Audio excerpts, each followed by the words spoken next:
Hello সবাই, কেমন আছেন? আশা করি অনেক ভালো আছেন। তো শুভ সকাল সবাইকে। চলে আসলাম রান্না বান্না করতে। সকালের আজকে কি বলবো, আজকে ঠিক ভোর রাত 5:30 থেকে যে বৃষ্টি শুরু হয়েছে, বৃষ্টিটা আজকে না কালকে থেকেই শুরু হয়েছে। মানে এত বৃষ্টি হচ্ছে আমাদের এদিকে, রাস্তায় তো পুরো জল জমে গেছে। তো সকালবেলা ভাবলাম, প্রথমে ভেবেছিলাম খিচুড়ি করব, তো কিন্তু খিচুড়ি করার জন্য কারেন্ট চলে গেছে, তাই আর খিচুড়ি করলাম না। যেহেতু আমার রান্নাঘরে একটু আলো কম পড়ে, যার জন্য একটু খুবই অসুবিধা হয়ে যায়। তো যখন এই যে কারেন্টটা এসেছে, তারপরে কিন্তু আমি রান্না করতে এসেছি। আর সকালবেলা সবাই রুটি আলু ভাজা দিয়ে আমরা নাস্তা করে ফেলেছি। তো এখানে পটল ভাজা বসিয়ে দিয়েছি, পটলটা ভাজা হচ্ছে। ওদিকে আমি কিন্তু পোমা মাছ নিয়েছি। তো আজকে এমনি তো ওই যে বলে না, বৃষ্টি হলে আলস্যামিতে ধরে। তো এখন এই যে যখন এটা ভাজছি, তখন বাইরে কিন্তু প্রচুর বৃষ্টি হচ্ছিলো। হঠাৎ করে বৃষ্টিটা আবার থেমে গিয়েছিলো, কিছুক্ষণের জন্য থেমে একটু পরিষ্কার হয়ে গেছিলো, তারপর না একদম অন্ধকার হয়ে গেছিলো। তো এখানে পটল ভাজাকে নামিয়ে এখন আমি এই যে আপনার পোমা মাছগুলো কেটে নিয়েছি। এই পোমা মাছগুলোকে এখন রান্না করে নেবো। তো প্রথমে ভেবেছিলাম পোমা মাছগুলোকে পাতায় দেবো, কিন্তু আসলে এত বৃষ্টি ছিল যে পাতা আনা অসম্ভব ছিল বাইরে গিয়ে। তো এখানে কিন্তু এই যে দেখুন, এই পোমা মাছগুলো এতটাই তাজা ছিল, আর যে সেদিন রান্না করেছি ঝোলটা এত মজার হয়েছিল। তো আজকেও ঝোলটা খুব ঝাল করে রান্না করেছি। তো বাহিরে এমন অবস্থা, বৃষ্টি মানে বাহিরে যাওয়ার মতো কোনো নেই, নেই। তো এখানে মাছ ভাজাও আমার একদম কমপ্লিট হয়ে গেছে। এখন এক এক করে সব মাথাগুলো উঠিয়ে নিয়েছে। আমি না পোমা মাছ বেশি পছন্দ করি না। এটা হচ্ছে আমার ছোট ছেলে যখন আমার পেটে ছিল, তখন থেকেই আমার এই পোমা মাছের উপরে একটা অন্যরকম কি বলবো অতৃপ্তি চলে এসেছিলো। তারপরেও খেতে হবে, কিছু তো করার নেই। তো এর জন্য আমি পোমা মাছের মাছ খাই না, মাথা খাই। শুনেছি মাথা খেলে নাকি মাথা হয়, তাই দেখি আরও যদি 2-3টা মাথা গজায় আমার। তো এখানে এই যে লজ্জাগুলোও দিয়ে দিয়েছি এই করে। আর এই মাছটা কিন্তু একটা মাছ একটু বড় ছিল, তাই একটু একটা মাছ করেছি। তো এত বড় মাছ আমি বলেছি, আমার ছেলে তো খেতেই চায় না। ছেলের বাবা তো সে বলে এত বড় মাছ আমার ভালো লাগে না, তুমি খেলে তুমি খাও। তার জন্যই মাছকে এভাবেই কেটে দিলে তারা ভালো খায়।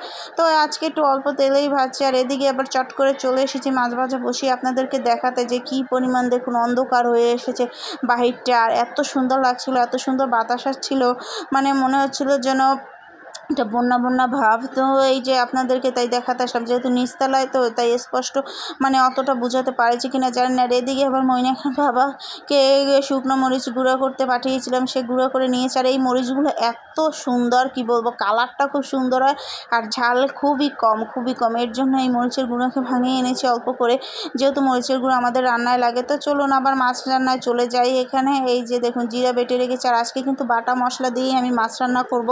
আর এদিকে কিন্তু এই যে মাছের ঝোল কমপ্লিট হয়ে গেছে। তো এই যে তেলে আমি একটু কালি জিরা ফোড়ন দিয়ে দিয়েছি তখন, আর এই যে জিরা দিয়ে দিচ্ছি। তো মাঝে মধ্যে হাতে নিয়ে যখন ভিডিও করি, তখন আসলে খেয়াল থাকে না যে মোবাইলটা আসলে কোন দিকে ধরেছে। আর এদিকে হঠাৎ করে এত বৃষ্টি নেমেছিল, আর জানলা সব আটকিয়ে দিতে হয়েছে, কারণ জল আসছিল। তো এখানে এই যে আমি মশলাটাকে ভালো করে কষিয়ে এই যে ঝোলের জন্য এখন ঝোলের জন্য জল দিয়ে দিয়েছি। এখন এইটাকে একটু ভালো করে কষিয়ে তারপর আরও বাকি ঝোলের জন্য জল দিয়ে তারপর মাছগুলো ছেড়ে দেবো। আর পোমা মাছ কিন্তু আমার হাজব্যান্ডের খুব পছন্দের, কিন্তু আমার এটা ভালো লাগে না। তারপরে কি বলবো, বাধ্য হয়ে খেতে হয়। তো যাই হোক, এখানে কিন্তু মশলা কষানোর কমপ্লিট হয়ে গেছে। এখন ঝোলের জন্য আমি জল দিয়ে দিয়েছি। তো এদিকে একটু ভয় ছিলাম, যদি কারেন্টটা চলে যায় তাহলে কি অবস্থা হবে।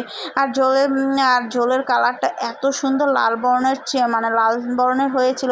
জানি না কতটা আপনারা বুঝতে পারছেন, হয়তো আমার ক্যামেরায় ভালো বোঝা যাচ্ছে না। কি করব বলেন, গরিব মানুষ, যেরকম ফোন আছে সেরকম ফোন দিয়েই ভিডিও করি। তো যাই হোক, এখানে এই যে মাছগুলো সব ছেড়ে দিয়েছি। আর আজকে বেশি ঝোল করব না, কারণ যেহেতু ডাল আছে, সকালবেলায় ডাল করে রান্না করেছিলাম। ছোটো ছেলের একটু ডাল রান্না করে দিতে হয়। তো এখানে এই কিন্তু মাছগুলোকে আমি ভালো করে কিন্তু একদম সুন্দরভাবে ছেড়ে দিয়েছি। এখন এটাকে ফুটিয়ে তারপর নামিয়ে নেবো। একটু ধনেপাতা দিলে কিন্তু পোমা মাছের এতে কিন্তু দারচিনি লাগে না, তো একটু ধনেপাতা দিলে কিন্তু বেশ একটা স্মেল আসে। কিন্তু দোকানে এই বর্ষায় দোকানপাট বেশি খোলেই নেই, আর ধনেপাতা তো মতো নেই। তো এদিকে কিন্তু মাছ রান্না একদম কমপ্লিট হয়ে গেছে। এখন এই যে মাছটাকে নামিয়ে আমি তারপর রান্নাঘর পরিষ্কার করে সবাইকে খেতে দেব। তো চলুন মানে মাছ রান্না একদম কমপ্লিট করে ফেলেছি, এখন মাছটাকে নামিয়ে নিই। তো এই যে মাছ নামিয়ে এবার ছেলেদেরকে ডাকছিলাম, ছেলেরা একটু ওই সিঁড়ির কাছে বসে খেলতেছিল। তো আজকের ভিডিওটি আমার এই পর্যন্তই। যদি আমার ভিডিওটি আপনাদের ভালো লেগে থাকে অবশ্যই লাইক কমেন্ট শেয়ার করতে ভুলবেন না। এই পর্যন্ত সবাই ভালো থাকবেন, সুস্থ থাকবেন, টাটা।